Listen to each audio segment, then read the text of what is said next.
Hello বন্ধুরা, আজ তোমাদের সাথে একটা রেসিপি শেয়ার করব। এই যে আমি প্রথমে রুই মাছ নিয়ে নিয়েছি, আর তার মধ্যে নুন হলুদ নিয়ে নিয়েছি, আর কাঁচা লঙ্কা, সর্ষে বাটা, আর একটু টক দই, সাথে একটু সর্ষের তেল দিয়ে ভালো করে মাছটা মাখিয়ে রেখে দেব। আর আমি এই মাছটা কাঁচাই রান্না করছি, যে যারা কাঁচা পছন্দ করবে না তারা হালকা মাছটাকে ভেজে নিতে পারো। তো এটা কিছুক্ষণ আমি রেখে দেবো সাইডে। তো তারপর কড়াইটা গরম করে নিয়ে তার মধ্যে দিয়ে দেবো সর্ষের তেল আর কাঁচা লঙ্কা আর কালো জিরে।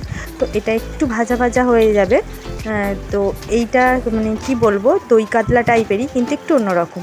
তো তারপর এই যে কালো জিরে কাঁচা লঙ্কাটা ভাজা হলে ম্যারিনেট করা মাছটা দিয়ে, আর ওই যে অল্প বাটি দেওয়া জল দিয়ে ওটাকে ভালো করে নাড়াচাড়া দিয়ে আর ঢাকা দিয়ে বসিয়ে দেব। তো এটা আস্তে আস্তে ফুটে যাবে। আর ব্যালেন্সটা একটু ঠিকঠাক থাকার জন্য আমি একটু অল্প পরিমাণ চিনি দিয়েছি, তোমরা এটা নাও দিতে পারো।